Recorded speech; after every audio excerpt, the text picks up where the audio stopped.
It is so wonderful to see you again, Olya, Mrs. Olya Ruhizadegan.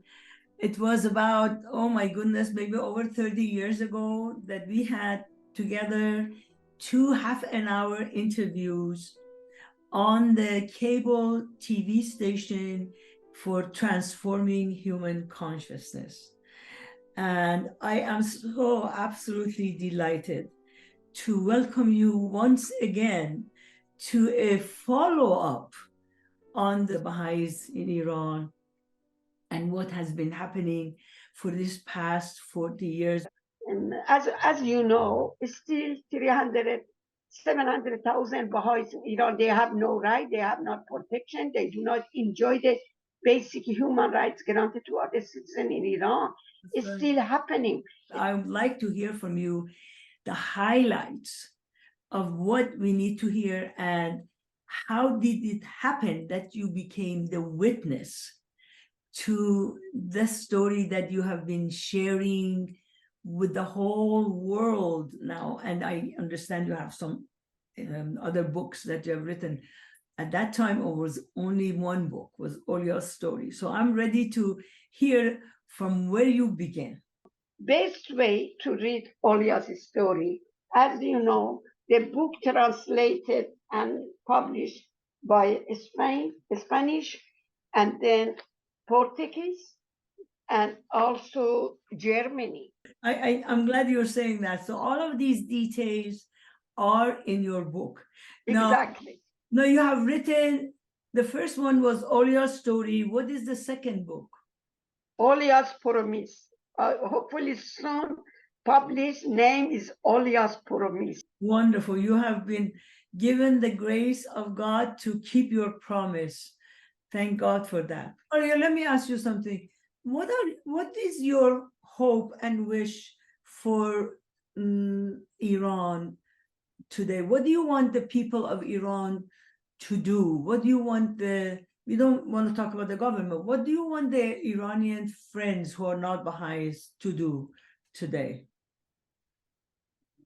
This is, as you know, the Baha'i not part of politics at all. Our wish, all as they are women arise, all we are one people, one family. My wish, not government, show justice to all people in Iran. As you know, 44 years, Baha'is in Iran, they have no rights. They have no right. But now, the people, Iranian people, now they come involved. Many they are suffering as well. My wish, they all come to unity, not by fighting, not killing each other, brother and sister. I wish we obedient any government. We are not part of politics. My wish, not killing people anymore. Painful. We are one family, one people, one God, one land. How can we judge for other people? Who we are. Thank you so much, Olya. It is such a really privilege to be able to have this follow-up interview with you, to catch up with you, to see you again. Thank you. Hope and pray, as you said, that people of the world, especially people in Iran, would rise, wake up, and see each other as brothers and sisters, and allow every person to be true to their own beliefs, to their own identity, but be truthful, be loving, be kind, so everybody can have education, so everybody can live together in peace, so Iran becomes the place in the world where everybody look up to, as Baha'u'llah promised, to be a place where the whole world look up to it. That is our hope. That is our wish, right?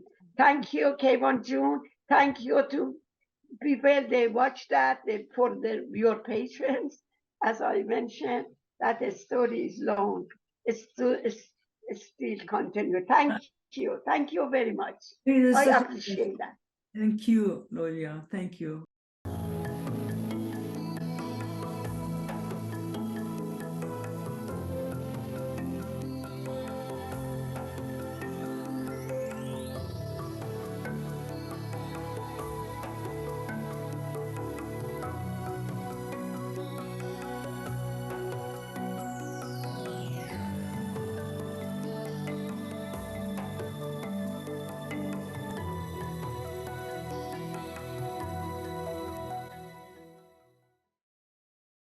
Welcome to Transforming Human Consciousness. I am Keivan Geola, your host, and this program is sponsored by the Spiritual Assembly of the Baha'is of Claremont.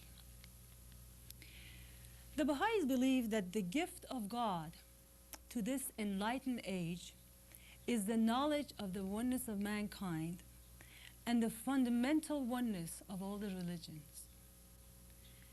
As much as we think in many parts of the world that this is a gift, there are parts of the world, segments of the world, that this gift is not received with that reception and love and enthusiasm. Not only that, but there are people who are suffering and being persecuted and in prison and even sentenced to death for the very belief in this fact that there is one human race, there is one family of man, there is one God and one belief. And my guest today, Olya Ruhizadegan, she is a witness to the fact that in the country of the birth of the Baha'i faith, in Iran, this very gift of God is received with such vehement and such anger and such resistance. Olya became imprisoned and sentenced to death herself with 10 other women. Our visit today is about hearing of her story. She has written a book which has been published throughout the world called Olya's Story. In this book, Olya shares her suffering and the suffering of 10 other women in prison with her. We are very lucky to have her with us.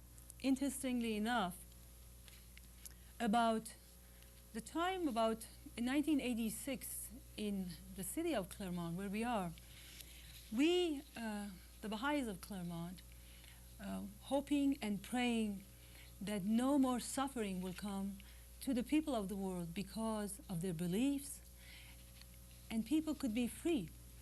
And for that purpose, we planted a tree in the park, in the memorial park, in the memory of the women who were imprisoned with Olya. And ironically, today she's the only one who is here with us.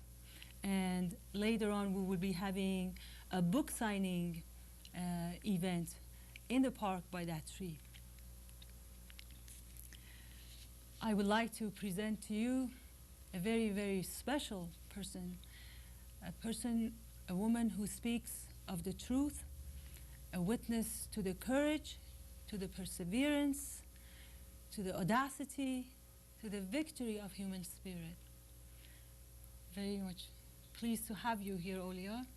It's such a pleasure and honor to have you here. Thank you. How is it that you're here? I mean, you were sentenced to death.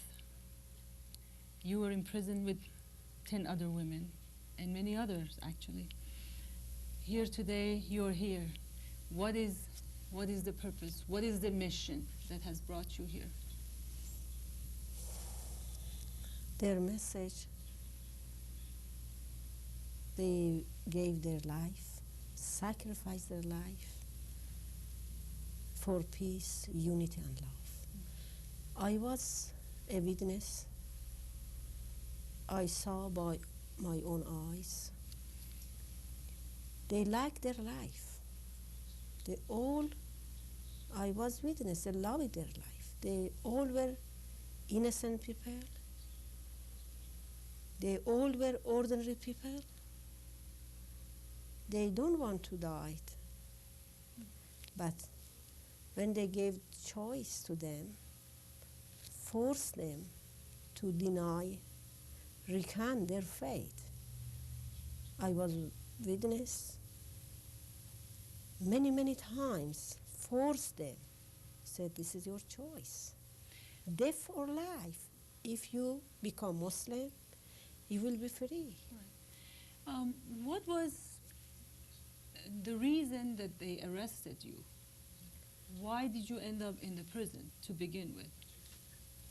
That night was 29 of November 1982, when several Revolutionary Guard attacked our house, confiscated our saving account, birth certificate, checkbook, everything, Baha'is book, even picture of Abdul Baha, son of Baha'u'llah. His picture is here. And then I said, what reason? When they arrest me, when they told me come with us in prison, I said, what reason? Tell me. They said, because you are Baha'i. If you deny your faith, we don't arrest you. I said, how can I deny truth? I'm a Baha'i. Then arrest me. When they arrest me, that night it was very hard night, difficult night for my 3-year-old son. And he followed me. He cried. He said, I want my mom. I want my mom. 4 guards, they had a gun. They forced me to sit their car. And my boy, Payam, followed me and hold the handle of door, their car. And then he cried, said, I want my mom. And when he make the noise crying, all our neighbor came out. And when they saw the gun, they go and shut the door. They're afraid. And one guard threw my boy away because he tried to stop them. The 3-year-old? My 3-year-old son. And then they put me in prison. In prison, I was not alone. I was with several Baha'is. So at the same time as they arrested you, Lot of Baha'is. they also had arrested lots of other Baha'is. Yes. And this was in the city of Shiraz. Only city of Shiraz, about 100 Baha'is we were arrested together. And actually, this was not only in Shiraz, it was happening in different parts of the country, also in Iran. Exactly. Right. About over 1,000 Baha'is were in prison, different towns. Right. In Tehran, Tabriz, Isfahan, Kerman, Yazd, Mashhad, everywhere. They arrest a lot of Baha'is. They were in prison. The Baha'i faith has been was born in Iran in Yes. 1844. Yes. And from the beginning of its inception, it was never received amicably, lovingly, or openly by the people, especially by the clergy in the country. So you really never had the freedom or liberty in the country to practice your religion. No, not at all. Sometimes when journalists ask me, for how long you been in prison? I said, all my life. Right. Because when I remember, as I was the child, always clergy ordered to fanatic people attacked our house. And my father was very bad torture. And still Reza Shah was in Iran long ago. That's the Pahlavi, the first Pahlavi ruler. That's right. Right. And my grandfather with 7 other Baha'is were executed, and my father was witness. My father was tortured. 40 days was unconscious. By Muslim, good Muslim, help my father. This is important, not all Muslims say.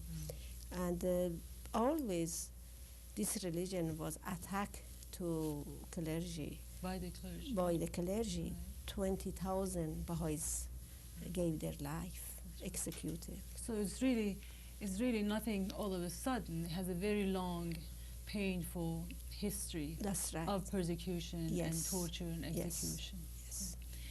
Well, Olya, we're going to take a short break, and then when we come back, we're going to talk about your experience and what you witnessed in the prison with these women.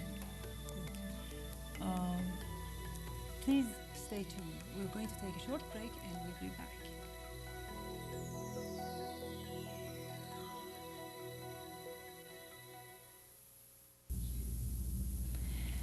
Welcome back to Transforming Human Consciousness.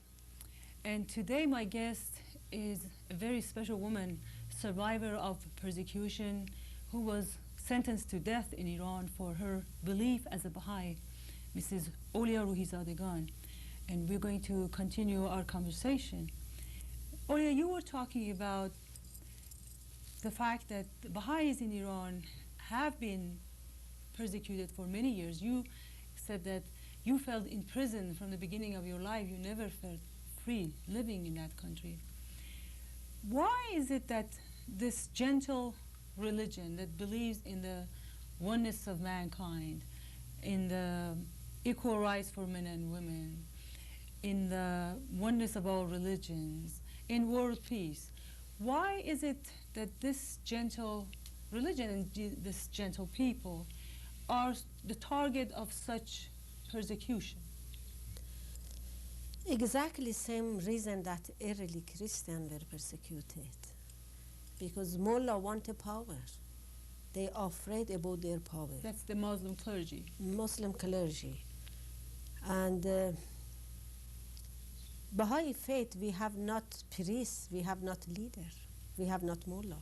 So individuals do not, don't have any authority No. in the Baha'i faith. No, all same. Baha'u'llah said everybody has right independent investigation of truth. We does not need a clergy.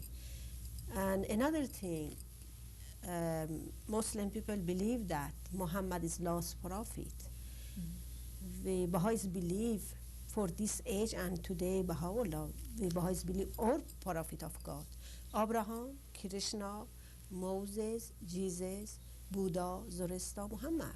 So you believe in all the messengers of the past? Of course. And we believe after 1,000 years, later on another messenger comes.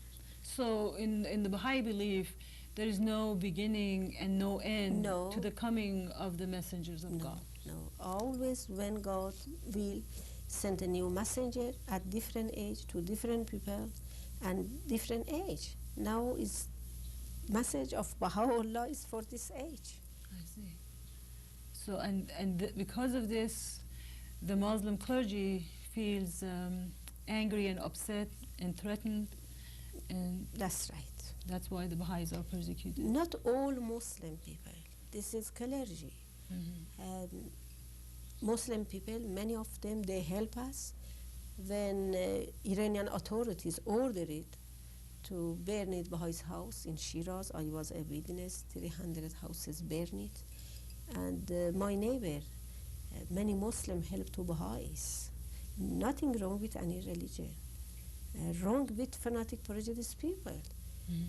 Still, my best friend is Muslim. So really, it is not Islam that has anything in it that teaches the persecution of any other religion, including Baha'is, but really the misunderstanding and the fanaticism of the people, especially the clergy, That's right. that instigates the mob and persecution and imprisonment of the people. Exactly. Olya, you you made a promise to your cellmates that this promise has been with you. Can you tell me about that promise? How did it come about? This is very special promise. And really, this is bounty of God gave me, make me strong, and show me his power. I couldn't contact. I don't know. I didn't know, because it's difficult for me to connection to God. But I have a connection, to Abdul Baha, son of Baha'u'llah. You can see his picture, clean picture. His picture is here. But this picture is special for me. Before, when they arrest me, I had a dream when I was 18 years old. And it's long dream. I don't want to put people to my situation. But very short my dream, 3 months before when they arrest me, I had a dream, Abdul Baha, show me. And this is the son of Baha'u'llah. Son of Baha'u'llah. Because Abdul Baha was in prison 40 years. Himself with his father. After 40 years, when he was released, taken to America, told to people, message of his father. And that was in 1912. Exactly. Right. And then that time told to everybody, unity of religions, universal peace, universal language, and independent investigation of truth, equality of men and women, remove prejudice. Give the best message for love, unity, and peace. When 3 months before they arrest me, I had a dream, Abdul Baha show me prison, CPAT prison. That he showed you the prison in the dream? In my dream. I see. And he told me, you become my neighbor, don't worry, you are insured by me. Because he was in prison himself, becoming my neighbor meant that you will go in prison also? That time I didn't know what does it mean my dream, but my father day after explained to me, and he found it. He exactly says like you says. Said because Abdul Baha was in prison, Abdul Baha was forced and live in Iran, and he told me, my father, become strong, many things happen to you. I laughed, I said, no, my father, not doesn't mean my dream. That night when several revelation God attacked to our house, confiscated all Abdul Baha's picture, but this picture was in my cupboard, was separate other picture of Abdul Baha. Abdul Baha has many pictures. I see. When he was young. And I put in the cupboard in my bedroom. Sometimes I go talk to him, because my father when told me they will arrest you or something. Anyway, when I was in prison, many times thinking about this picture, still is there or no. All my friends, when I told them, they laughed. They said, impossible, because they were witness their house when God come search everywhere, confiscated everything. So you were thinking that what happened to the picture, and they thought that, oh, what a silly thing, it probably is taken. Yes, they told me. But in prison, still I trust him.